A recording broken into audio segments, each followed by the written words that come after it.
Oi, gente. Boa tarde, boa noite, bom dia. Tudo bem com vocês? Estamos aqui então para mais uma semana com a nossa aula de português. Semana passada a gente continuou vendo a introdução da língua portuguesa, que é bastante importante para que vocês tenham consciência da importância e de como se dá o processo de aprendizagem, o processo de evolução física do ser humano para a aquisição da linguagem e para a continuidade dessa linguagem, tá? Hoje, então, a gente continua. Lembram que a aula passada eu fiz umas perguntinhas? Por quê? Quando é que a gente aprende a falar? Por que é importante falar? O que interfere na comunicação? E hoje nós vamos começar com essa questão. O que interfere na comunicação? Gente, são muitos fatores que causam a interferência na comunicação. Desde aqueles fisiológicos que eu passei para vocês na aula passada, com relação a se há um problema no aparelho fonador, vai haver um problema na fala, até problemas de cognição, ou seja, de aprendizagem. Podem ser problemas, dificuldades de aprendizagem, podem ser problemas ligados à faculdade mental. Então, existem várias situações que podem interferir na comunicação. Mas, levando-se em consideração, supondo que seja tudo normal com os aspectos físicos e biológicos, quais são os outros fatores que interferem na comunicação? E é isso que a gente vai ver hoje, sabe por quê? Porque na profissão de vocês, é importante vocês conhecerem quais as diferenças entre as pessoas que vão causar o bom entendimento ou o mau entendimento na comunicação. Por mais que todos saibam falar corretamente, se comuniquem da melhor maneira possível, especialmente na forma oral, na forma escrita às vezes não tanto, mas apesar disso tudo, de nós estarmos aí há mais de 20 anos falando, quem tem mais de 20 anos, a gente imagina que todos vocês tenham mais de 20 anos. O que acontece? Quando a gente está já aí há 20 anos usando a língua portuguesa para nos comunicarmos, quer dizer que a gente tem obtido sucesso. Nós temos aprendido ao longo da vida a utilizar a língua portuguesa para nos comunicarmos. Mas aí, às vezes, a mesma fala de uma pessoa causa diferentes interpretações em pessoas diferentes. Então, por que há essa dificuldade ou essa diferenciação na hora de as pessoas se comunicarem? É isso que a gente vai começar compreendendo nessa aula hoje. Tá? Então, o que acontece, gente? Quando há alguma dificuldade na comunicação ou alguma dificuldade na interpretação, isso se chama ruído na comunicação. Tá? Então, são vários fatores que podem causar esses ruídos na comunicação. E a gente vai começar a pensar a respeito deles. Então, o que acontece? A primeira questão que causa uma dificuldade ou uma alteração na compreensão do que o outro diz é a cultura de cada um. Cada um de nós é um ser único e individual. Então, a nossa personalidade, ela é diferente de um para outro. Então, imaginem, tem um senhorzinho, psicólogo, vocês vão ouvir falar muito dele, já devem ter ouvido, óbvio, porque ele já está no conhecimento popular, tá? Ele se chama Freud, se escreve Freud, tá? Mas não se fala Freud, tá bom? Toda vez que ver escrito F-R-E-U-D, não leiam Freud, tá? É Freud. É um psicólogo, né? Freud explica, lembra dessa frase? Vocês vão ouvir muito isso. O que acontece? Ele fez um esqueminha definindo como seria a formação da personalidade do ser humano. Tá? E é um esquema que funciona até hoje, as pessoas usam esse esquema para mostrar como é que é o funcionamento ou então a conquista da personalidade. Então, vamos pensar no seguinte. Freud dizia que tem dois opostos. Um é o id, id, e o outro é o superego. Então, imaginem dois opostos. O id num canto e o superego em outro canto. O id primeiro e o superego depois. Então, nós temos esses dois opostos. O que é cada um deles? Eu vou explicar aqui, gente, em termos bem genéricos para vocês entenderem. Se vocês forem se aperfeiçoar, podem pesquisar na internet, que aí tem muito mais questões a serem estudadas. Mas, basicamente, o id e o ego é que formam a personalidade de cada um de nós. O que é o id, professora, e o que é o superego, professora? O id, id, é o nosso instinto, é aquilo com que a gente nasce, aquilo que é nato, da natureza. Então, é o id, aquilo que não é, a princípio, controlado. Tá? Por que a princípio? Porque todo mundo nasce, então, com esse instinto aflorado. Pensem num bebê, numa criança, quem gosta aí da área de pediatria, que vai trabalhar na pediatria, no auxílio da obstetrícia. O que acontece? A criança, quando ela nasce, qual é a primeira coisa que ela faz? Vamos dizer assim, chora. Não, antes de chorar, ela faz uma outra coisa. Ela respira. Então, a primeira coisa que a criança faz quando ela nasce, ela respira. Por isso que depois ela chora. Então, vocês imaginem, a criança está lá no útero da mãe, no líquido amniótico, aquele líquido entra por todos os furinhos, nariz, ouvido, boca. Quando ela sai, e aí, quem já engoliu água de piscina pelo nariz, sabe o tanto que dói. Imagina um bebê saindo do útero, ainda com as suas secreções todas dentro dos orifícios, nariz e boca, e ele respira. Então, isso dói. Depois que dói, então ele chora, tá? Até aí tudo bem. Pega-se o bebê, leva ele até a mãe depois que o pediatra fez as necessárias avaliações, leva ele para a mãe, coloca ele no colo da mãe. O que ele faz? O que ele procura? O leite, o peito. Quem ensinou essa criança que ele tinha que fazer isso? Que ele tinha que buscar sugar o alimento dele. Então, isso é id, isso é instinto. A criança, então, para a aprendizagem dela, ela é toda instintiva. Nós somos, até um certo ponto, instintivos, id. Então, o id é aquilo que já vem com a gente e a partir daí a gente começa a aprender sobre o mundo. O superego é o contrário.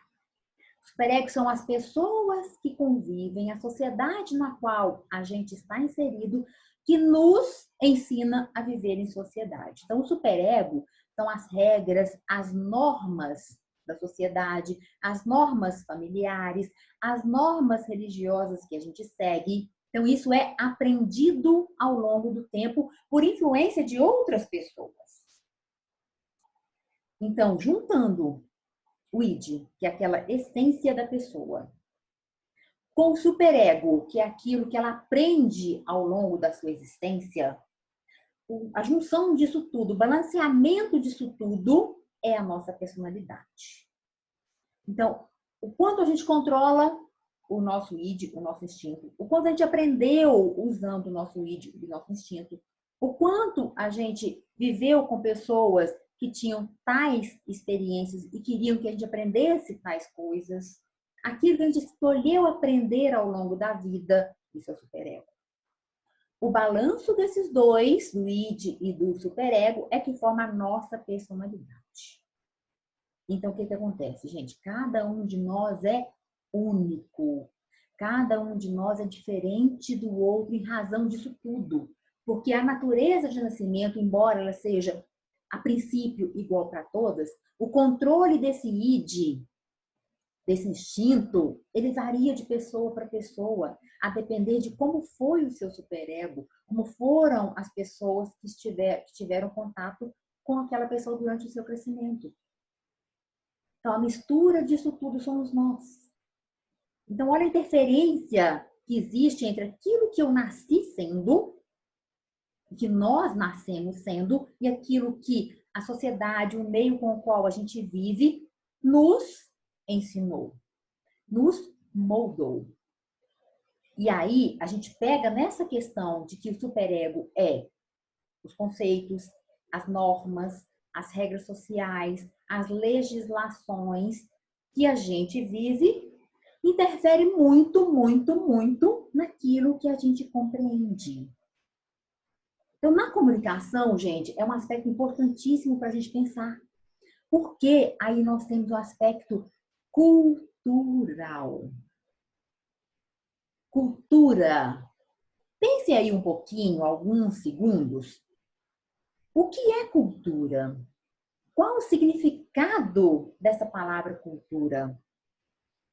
Muita gente vai pensar que cultura tem a ver só com conhecimento. Porque fala assim, nossa, aquela pessoa cheia de cultura. Especialmente quem estuda muito, quem ouve música clássica, quem lê livros clássicos, né? É cheia de cultura. Aquela pessoa é culta. Gente, este é um dos significados. Não é o significado. Tá? Um indeterminado, o significado determinado. Então, é um dos significados. Existem outros. E para nossa aula hoje, o que é importante é o outro significado. Cultura vem da palavra cultivar. Cultivar. Agricultura. Cultivo do agrário, daquilo que é da terra. Então, cultura é cultivar. Cultivar o quê, gente? Em se tratando de seres humanos, é cultivar hábitos e costumes. Então, está lá relacionado com o nosso superego. Então, os hábitos e costumes de cada pessoa interfere na maneira como ela vai compreender o que o outro diz. Na maneira como ela vai, inclusive, dizer para o outro. Como sim, professora? Vamos pensar. O menor núcleo cultural que a gente tem é a família. É o menorzinho deles. Então, o primeiro núcleo cultural nosso é a família. Tá? A família, ela nos ensina, nos cria alguns hábitos. E essas famílias, às vezes, várias famílias têm hábitos diferentes.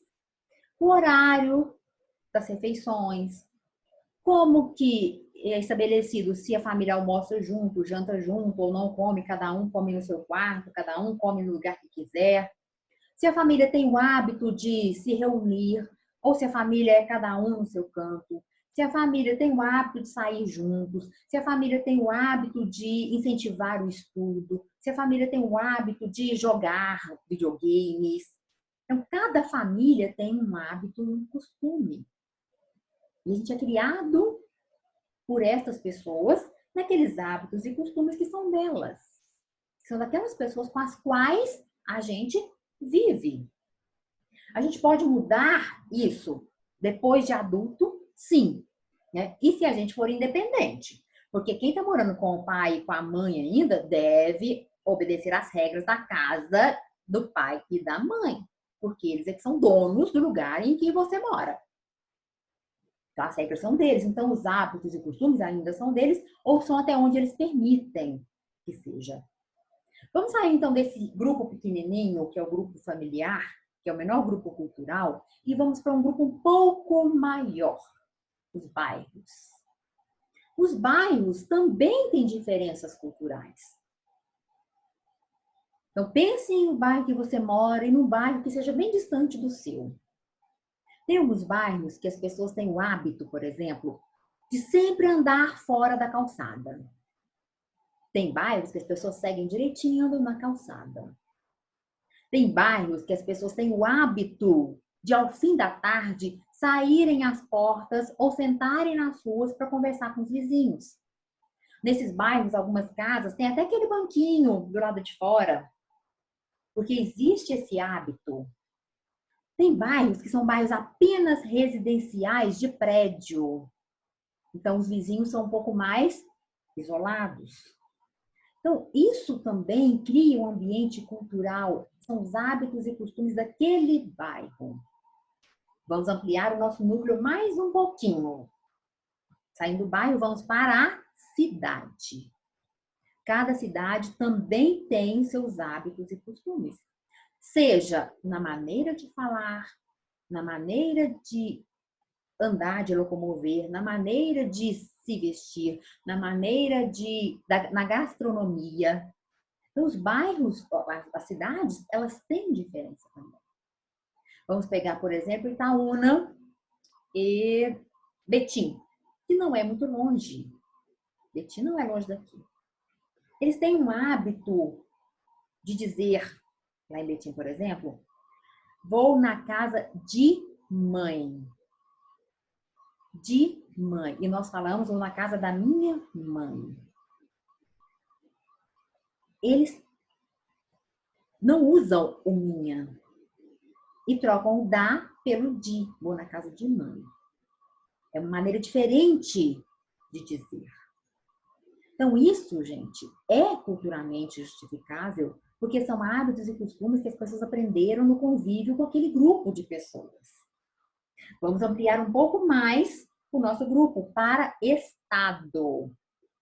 E aí vocês vão compreender muito bem. Vamos pegar, por exemplo, Minas Gerais e Rio de Janeiro. Então, Minas Gerais, nós sabemos que a gente tem um hábito interiorano, um hábito caipira, um hábito conservador. As pessoas aqui são muito conservadoras, tá? Muito tradicionais. Às vezes falam, não, eu tenho cabeça aberta, mas não tem, tá? Julgam as pessoas em razão do que elas pensam que é o correto para as pessoas e não abertamente, não de cabeça aberta. Tá? Então, Minas Gerais é interiorana, é conservadora, enquanto que o Rio de Janeiro é mais liberal, é mais cabeça aberta. Sem falar, por exemplo, na questão da gastronomia, na questão da fala. Minas Gerais tem uma gastronomia também interiorana, também mais caipira, enquanto que outros estados não. Estamos tomando o exemplo do Rio de Janeiro, enquanto que lá não. Lá é o lanche, né? Eles comem muito lanche. O que é o lanche lá? É o nosso sanduíche. Então, lá eles não falam sanduíche, eles falam lanche. Vamos pedir um lanche. E a gente fala como aqui? Vamos pedir um sanduíche.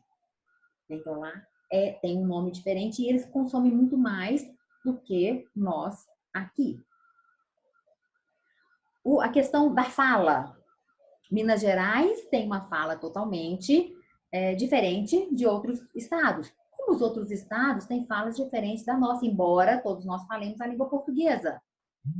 Então, por exemplo, Minas Gerais tem o uai, trem, o sou. Lá no Rio de Janeiro também tem as línguas, as gírias deles, o jeito deles falarem, né?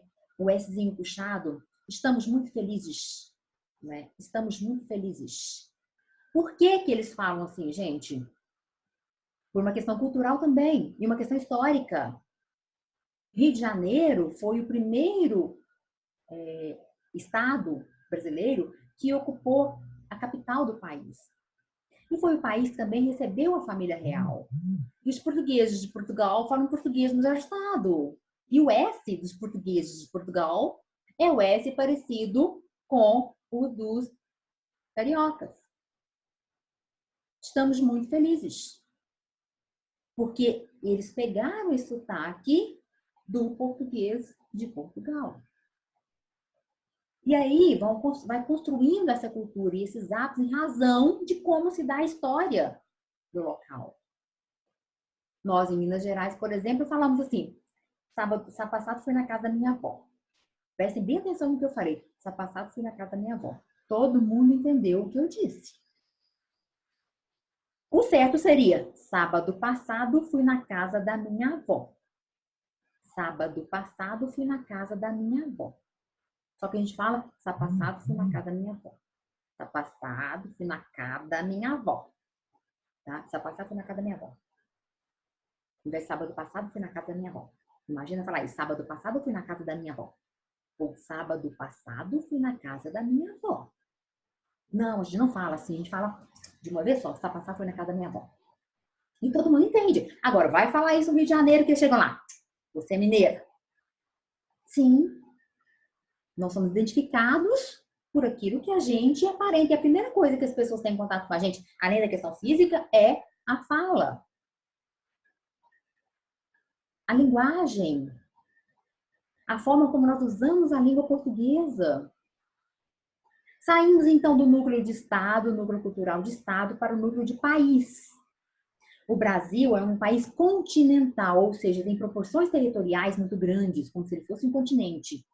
Então é óbvio que nós vamos ter diferenças de linguagem, diferenças gastronômicas, diferenças de cultura nesse país, óbvio.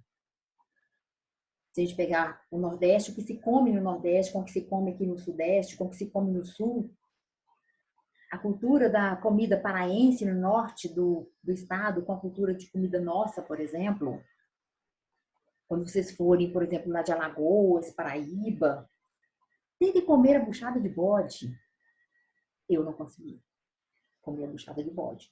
Mas para eles lá, como o bode é mais encontrável, né, é mais comum, eles acabam comendo as carnes desse animal. Para eles é comum, o paladar deles é adaptado a isso. O nosso é adaptado ao franguinho, ao churrasquinho, né? Então, o que acontece? São diferenças culturais. E a linguagem é muito importante nessa diferença cultural. Eu vou dar um único exemplo aqui para vocês entenderem. A mandioca. A mandioca em Minas Gerais. Em outros lugares do país, macaxeira ou aipim. E isso é uma coisa, gente, que nós sabemos. E isso que a gente não sabe. Semáforo e farol. Né? No Rio de Janeiro, farol. São Paulo, farol. Itaúna, ou Minas Gerais, semáforo. Então, são as diferenças que a gente conhece. Quando a gente chega no lugar, quando ouve uma palavra diferente, a gente tem que perguntar e pensar o que é, porque às vezes não é o que a gente pensa. Porque a pessoa que não sabe, por exemplo, que semáforo e farol são as mesmas coisas, pode achar que farol é aquele farol que fica guiando os navios no mar. Ou então pode achar que é um farol de carro. Tem outros lugares que semáforo, farol é conhecido também como sinaleiro. Né? O sinaleiro está verde. Então, existem essas diferenças que interferem na nossa comunicação. Eu fui até o âmbito de país, mas nós podemos ir também para o âmbito de país para país. E tem muito mais interferência, especialmente na linguagem, porque as línguas são diferentes. Então, a compreensão é diferente. Você receber um xingo em inglês não dói tanto quanto receber um xingo em português. Por quê? Porque em inglês você não sente o peso da palavra, porque aquele significado não está dentro de você. Tá? Então, receber um xingo em inglês não dói tanto quanto receber um xingo em português. Porque essa diferença de linguística, ela é nata. Então, o que é importante de compreender aqui, que uma das questões que mais interferem nessa comunicação são os hábitos e costumes de cada um. A aula que eu estou trazendo para vocês, por exemplo, cada um de vocês vai compreendê-la, vai valorizá-la à sua maneira em razão dos seus hábitos e dos seus costumes.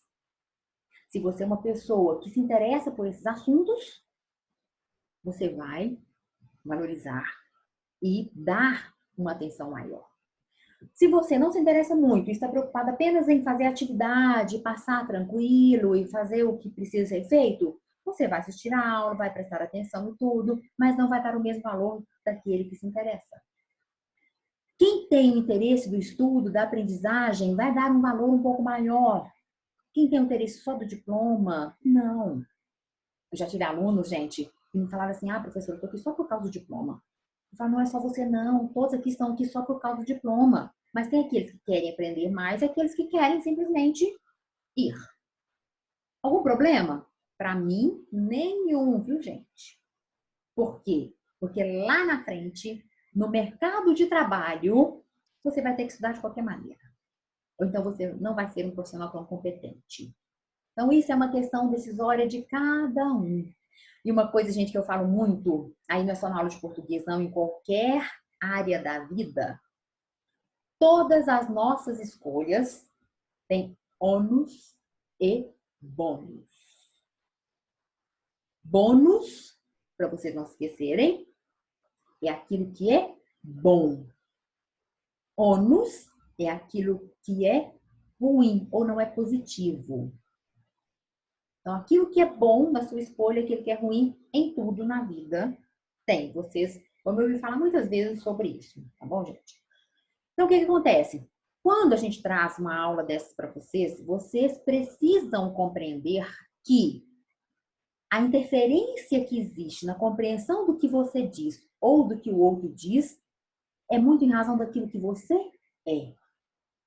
Então, se uma pessoa está passando por um momento de sofrimento, que são as pessoas com quem vocês vão trabalhar, são pessoas que estão sofrendo, que estão passando por um problema de saúde. Vocês, a maioria de vocês vai trabalhar no SUS ou em hospitais que atendem ao SUS.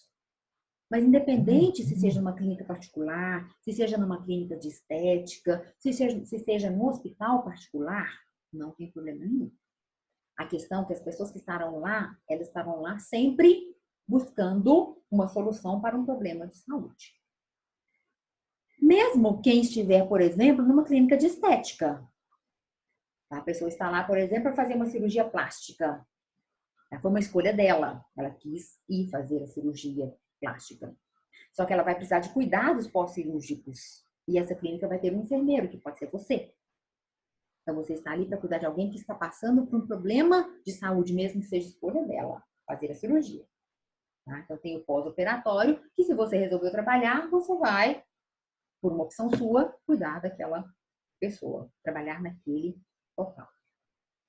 Então, o que acontece? Quando a pessoa está com algum sofrimento, é preciso ter muito cuidado no trato com essa pessoa. Porque ela vai estar sensível, debilitada muitas vezes.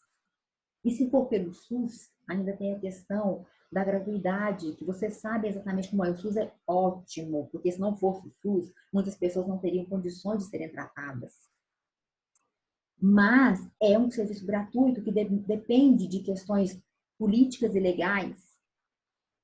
E vocês vão trabalhar nesse setor também cumprindo ordens políticas e legais. Lembrando que na área da saúde tem leis específicas para o exercício. Mais para frente a gente vai ver um pouco a respeito disso. Tá? E outros professores vão trabalhar isso com vocês também, a questão da legislação em saúde.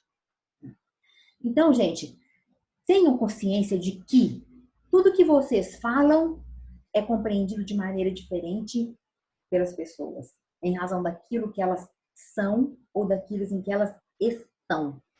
São é aquilo que a pessoa é permanentemente. Estar é aquilo transitório, é de passagem. Então, por enquanto, quando a pessoa estiver em processo de transição, então elas estão doentes.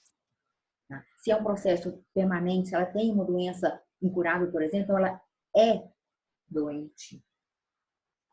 E isso em tudo na vida. A gente está ou é alguma coisa na vida. A gente está em processo de transformação e aprendizagem a vida inteira. A gente é ser humano.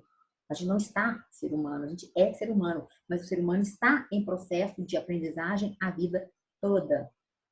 Em processo de evolução ou em processo de transformação a vida toda. E é isso que vocês vieram buscar quando resolveram fazer o curso técnico em enfermagem. Transformação, mudança, melhoria. E é isso que importa. E façam valer a pena esses momentos de aprendizagem, para que lá na frente vocês sejam profissionais super competentes. Profissionais em que as pessoas que forem cuidadas por vocês se sintam realmente cuidadas. E aí, o modo de tratar essas pessoas, especialmente na comunicação, interfere muito. Como eu disse para vocês nas aulas passadas, não é só aplicar a injeção, é como você trata essa pessoa em quem você vai aplicar a injeção. Não é só fazer o acesso da pessoa, é como você vai fazer isso com essa pessoa. Então, isso interfere muito e é comunicando que você vai fazer isso. Tá? Antes de nós passarmos para o próximo passo, vamos para o nosso ditado? Espero que vocês tenham gostado das palavras da semana passada, tá? Viram que, às vezes, os significados que a gente conhece não são os mais corretos. Hoje, por exemplo, tem uma palavrinha que eu vou trazer aqui, que todo mundo acha que é uma coisa, mas na área da saúde é outra. Tá? O conhecimento popular, o senso comum diz que é uma coisa, mas na área da saúde o significado real é outra. Então vamos lá para as palavrinhas, gente. Caneta e caderno ou papel na mão e vamos anotar as nossas palavras do ditado. Primeira palavra, então, benigno. Benigno, tá? Benigno. Segunda palavra, biópsia. Biópsia. Terceira palavra, bradicardia. Bradicardia. Bradicardia. Quarta palavra, cefaleia. Cefaleia. Cefaleia. Próxima, cianose. Cianose. Cianose. Constipação. Constipação. Constipação. Costal. Costal. Costal. Cutâneo. Cutâneo. Cutâneo. Decúbito.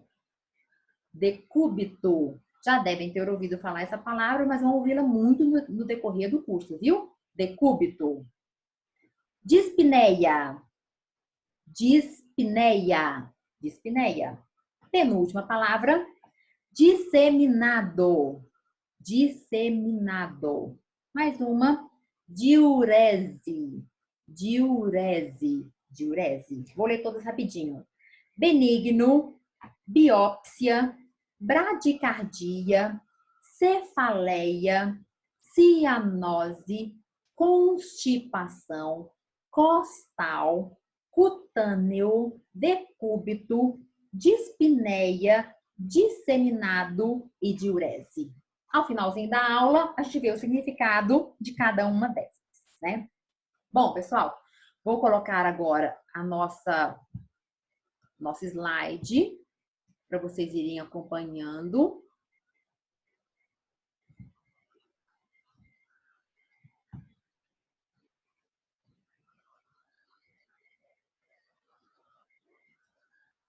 Prontinho. Galera, então para a gente se comunicar, a gente tem algumas maneiras.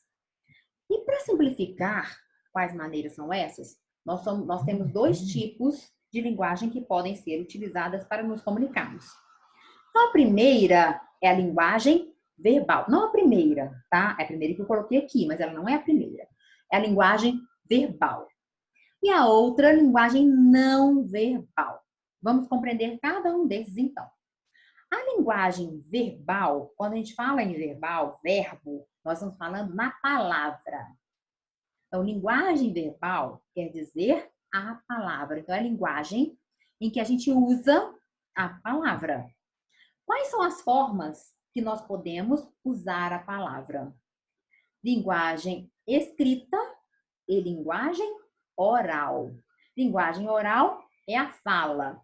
Linguagem escrita, tranquilamente, aquilo que se escreve, né? É o desenho do som da letra ou do som da palavra, tá? Isso é a escrita. Então, toda vez que eu uso uma linguagem verbal, eu estou usando a fala ou a escrita.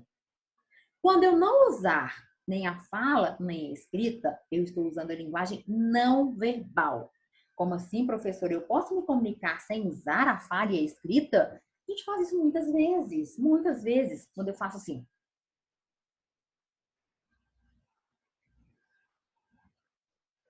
Falei alguma coisa? Não. Vocês compreenderam o que eu disse? Sim. O que quer dizer isso? Silêncio. O que quer dizer isso? Venha.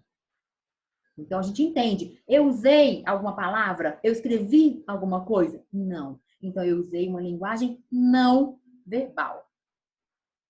Se eu mando para vocês, suponhamos que a gente tenha contato por um grupo de WhatsApp ou pelo Facebook, se eu mando para uma pessoa, para vocês, uma carinha sorrindo, ou um coraçãozinho, ou umas palminhas batendo, eu estou usando a linguagem falada ou a linguagem escrita Não, eu estou usando desenhos, gravuras. Então, eu não estou usando a linguagem verbal. Quando você vai dirigir, vai no trânsito e você para no semáforo, alguém mandou você parar? Alguém usou a linguagem verbal ou linguagem escrita? Alguém falou ou escreveu para você parar ali? Não, você entendeu uma linguagem que é a linguagem das cores, do sinal de trânsito. Então, o sinal, ele é uma linguagem não verbal. Quando você pega uma, uma, um desenho, uma pintura para poder ver, tá? Uma pintura de algum artista famoso, ali tem alguma coisa escrita? Tem alguma coisa falada? Não. Mas ali tem uma linguagem que é não verbal. Então, a linguagem verbal é quando se utiliza a escrita ou a fala, e a linguagem não verbal, olhem aí, é quando não se utiliza a palavra, mas sim os gestos, os sinais, que podem ser, gente, os sinais do corpo, que o corpo também pode emitir sinais, pode ser o sinal de trânsito, tá? Então, a gente tem dois tipos de sinais, tá? Os sinais que podem ser produzidos gestualmente, e os sinais são produzidos, por exemplo, no sinal de trânsito, tá? Uma seta, por exemplo, ela é um sinal, ela é um desenho que sinaliza que você vai seguir em frente, ou virar à direita, ou virar à esquerda, no sinal de trânsito. Os sons, quando esses sons não sejam da fala, viu, gente? Como assim, professora? Esse som aqui, ele pode ter dois significados. Primeiro, eu batendo palma para alguém, ou então eu pedindo numa sala de aula, que não é o caso aqui, que vocês fiquem em silêncio. Chamando a atenção de vocês, tá uma palma um pouco mais forte, chamando a atenção para pedir que vocês prestem atenção, para chamar a atenção mesmo. Então, esses sons, mesmo que vocês não estejam vendo numa sala de aula, por exemplo, que eu estou batendo palma, quando vocês ouvem esse som, já é um sinal, é um indicativo. Um outro exemplo de som nesse sentido também é o sh, sh. Tá? O que é isso? Eu fiz um som que não é uma palavra constituída, né? Mas que quer indicar alguma coisa. A música sem a letra também é um som de linguagem. Tá? Quando tem letra, nós temos então uma linguagem dupla. Tá? Daqui a pouquinho a gente vai entender isso. Mas quando não tem a letra, quando tem só a música, só a melodia, tá? Então a gente tem uma linguagem não verbal. Imagens, gravuras e desenhos. Então, fotografias, fotos de outdoor, imagens de outdoor, os emojis que a gente usa, os GIFs que a gente usa no celular para poder mandar mensagem ou nas redes sociais, todos esses são linguagem não verbal. E as cores também representam, têm representações, especialmente no sinal de trânsito, as cores têm algumas representações. Tá? Então, elas significam alguma coisa, então elas são linguagem. Tá? Agora, gente, um outdoor, por exemplo, ele pode vir com a fotografia ou com uma imagem e com um texto. Na televisão, por exemplo, a gente pode ter uma palavra, a linguagem embaixo e a imagem. Um filme, por exemplo, a gente assiste uma imagem, ouve um áudio ou lê uma legenda, ou faz as três coisas juntas. Quando temos uma situação dessa, nós temos a linguagem verbal ou linguagem não verbal? Nós temos as duas. Nós temos a linguagem verbal, que é a fala e a escrita, e nós temos a linguagem não verbal, que é a imagem, que é o desenho, que é a fotografia, tá? Que é a gravura. Quando a gente pega, por exemplo, um manual de qualquer eletrodoméstico ou de qualquer equipamento que a gente compra. Esse manual, ele tem a linguagem verbal e não verbal. Ele traz os desenhos da montagem, os desenhos do funcionamento, e ele traz a escrita explicando a respeito daquela montagem, a respeito daquele funcionamento. Então, é muito comum que a gente tenha as duas coisas, a linguagem verbal e a linguagem não verbal juntas. Por exemplo, na nossa aula hoje, eu poderia ter fechado o meu vídeo, tá? Não, vocês não me veriam. E aí, o que acontece? Eu não disporia dessa linguagem não verbal, que é meu gestual, mas ainda assim vocês ouviriam a minha voz. Então, nós temos aqui a linguagem verbal e não verbal no momento da nossa aula. Agora, olha o que é engraçado, gente.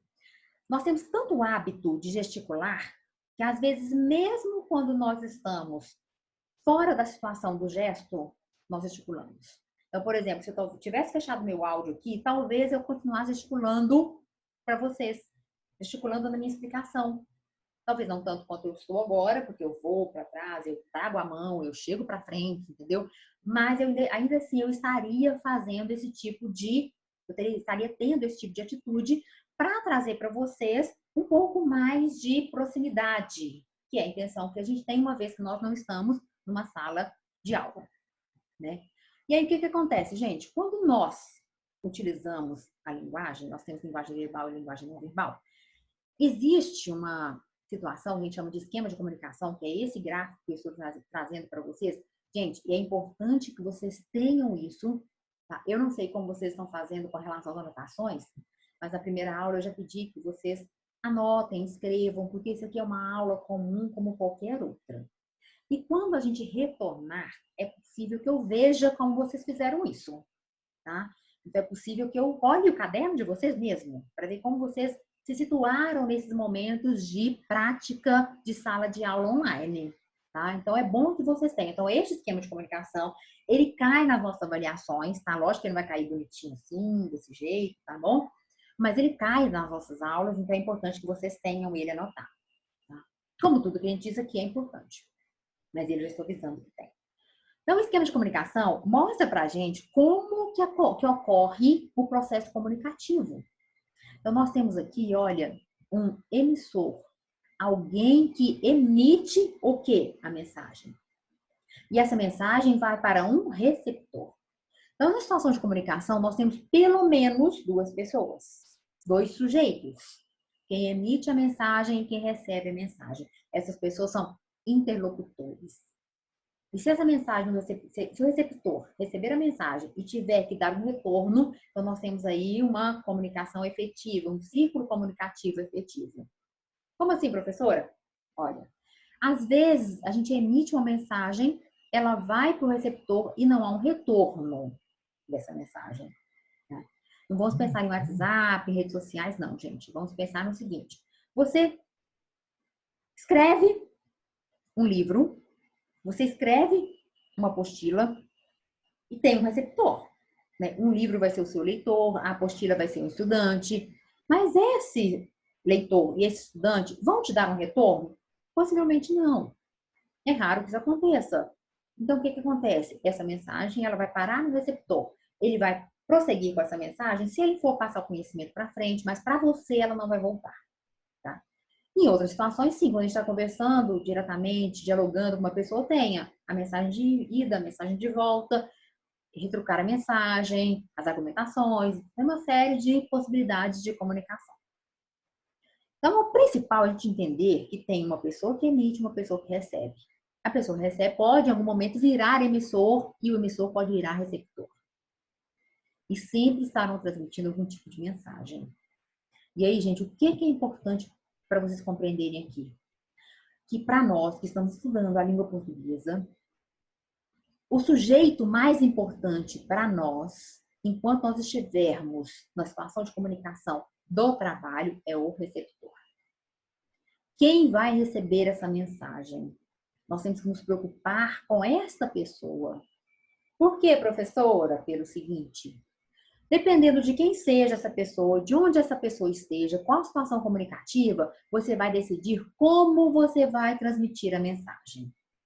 Se vai ser linguagem verbal ou não verbal, se vai ser linguagem escrita ou falada, se vai ser desenhos ou sinais. Porque imaginem, vocês estão lidando com uma pessoa que é surda-muda.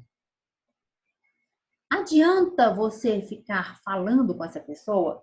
Alguns de vocês vão pensar assim: sim, tem pessoas que têm a habilidade de fazer leitura labial, mas isso não são todos, tá? E tem gente que acha que porque a pessoa é surda, pode gritar. Aí fica lá assim: oi, você está me ouvindo? Gente, a pessoa é surda muda, ela não vai te ouvir por mais que você grite. Então, qual que é a situação comunicativa mais fácil para essa pessoa? Você está do lado dela e você quer conversar com ela. Você vai usar uma linguagem não verbal. Se essa pessoa souber ler e escrever, você pode usar a escrita, tá? Não tem problema. Mas imagine que seja uma situação comunicativa oral, tá? Pessoal, não oral, pessoal. Então, o que acontece? Você vai para a linguagem não verbal. E uma pessoa surda muda, qual tipo de linguagem não verbal você pode usar com ela? Várias, tá? Os gestos, os desenhos, os sinais. E aí tem um sinal muito específico, gente. A Libras. Calma que eu não falei errado, não, gente. Não conjuguei errado uma palavra que deveria estar no plural, não. A Libras. É isso mesmo. A Língua Brasileira de Sinais. Libras. Língua brasileira, S, sinais. Língua Brasileira de Sinais. Que é aquela língua que a gente está acostumado a ver no cantinho da televisão, quando há algum tipo de transmissão oficial, ou quando há algum tipo de propaganda política, como é agora, né? Então, a gente vê aquelas pessoas fazendo usando aquela linguagem, tá? Essa Libras, gente, Língua Brasileira de Sinais, ela tem os símbolos do alfabeto, tá? A, M, O, R. A, M, O, R. Tá? A, M, O, R. Tá? Amor. Acho que é uma das poucas que eu sei fazer rapidinho assim. Então, o que acontece? Existe o alfabeto, sim. Só que imaginem se as pessoas fossem se comunicar o tempo todo usando o alfabeto para falar tudo o que elas precisam. Ficaria muito difícil. Então, essa língua brasileira de sinais, Libras, ela tem alguns sinais que significam alguma coisa. Então, toda vez, por exemplo, que há uma transmissão e o pessoal pega e faz aquela faixa ao lado do corpo, aquilo está ligado, relacionado àquilo que é público, que é algum público governamental, então é o governo do estado, o presidente, é a prefeitura, então está sempre ligado àquilo que é público. Então tem vários outros sinais que são utilizados, né?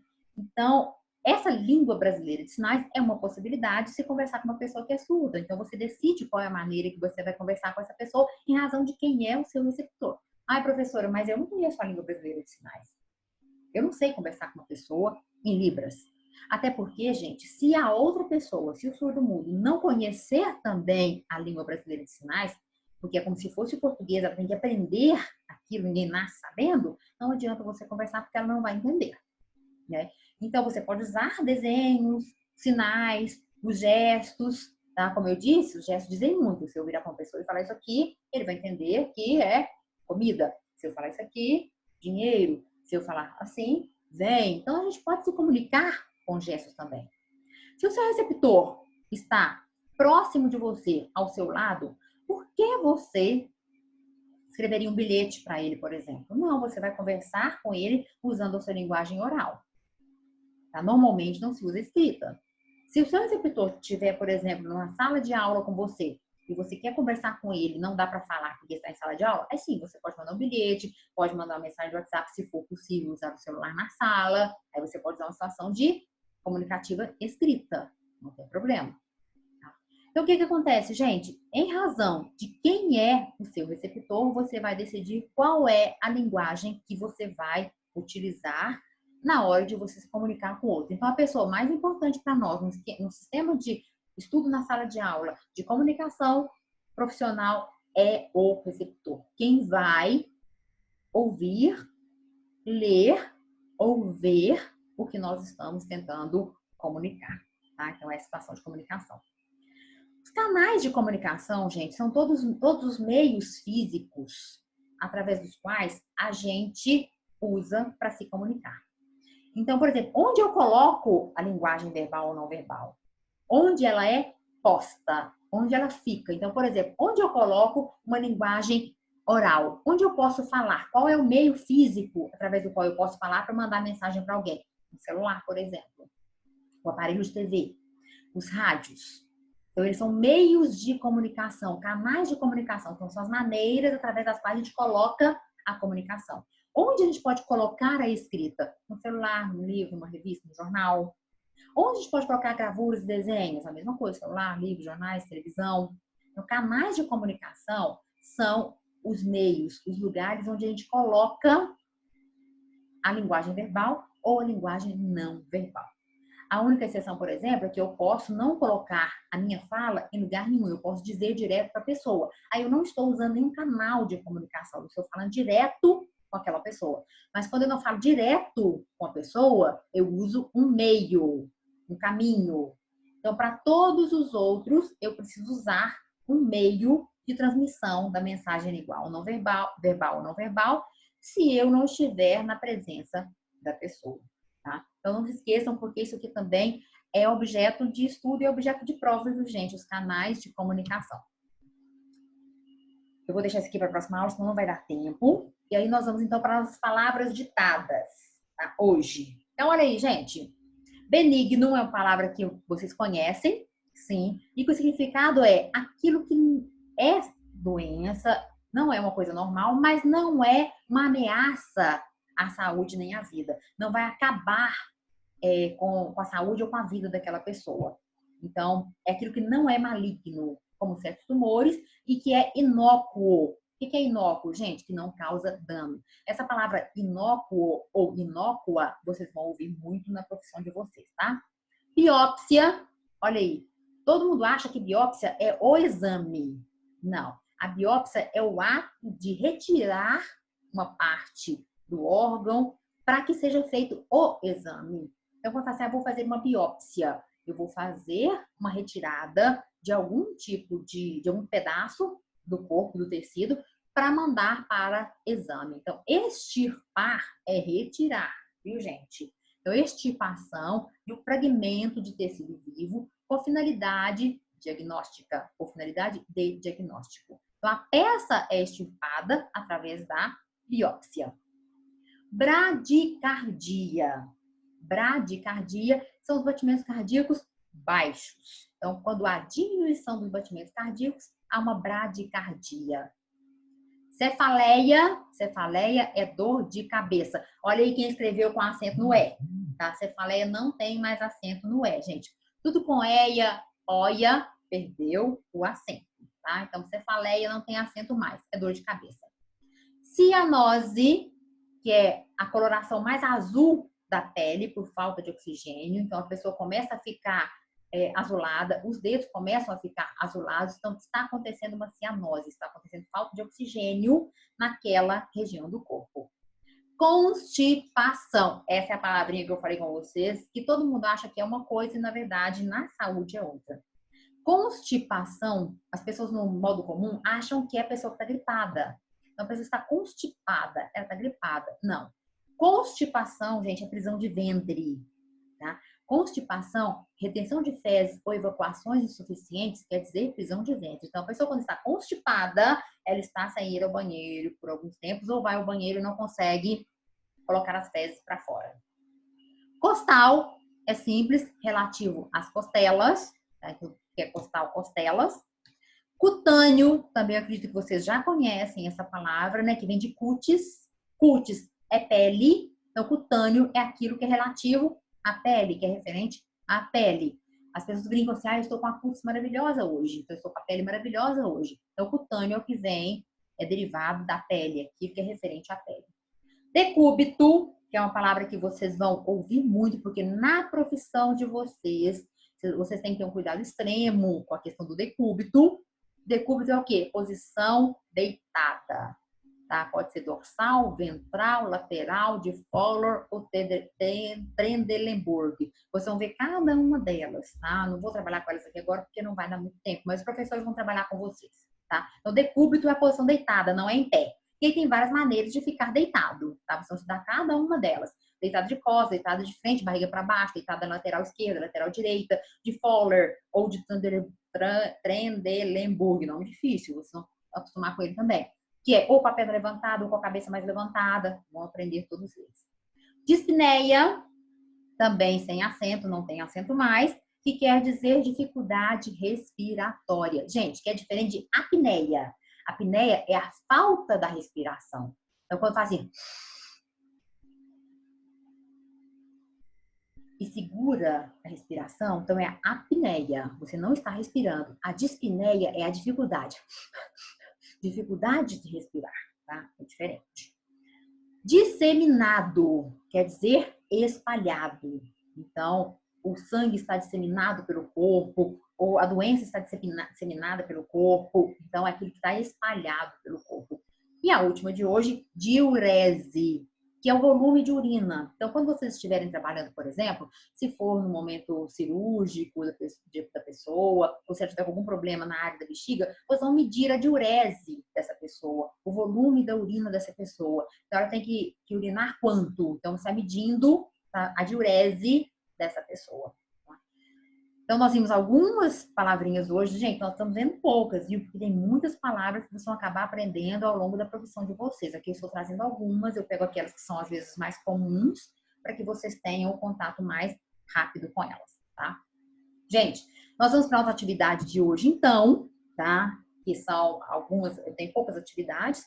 Vocês vão fazer do mesmo jeito, fazer no papel, no caderno, imprimir, copiar, do jeito que vocês quiserem, deixar lá no colégio, não se esqueçam de colocar o nome. Então, aqui nós temos uma tirinha e eu faço a pergunta a respeito da tirinha. A numeração foi errada, viu, gente? Não se preocupem.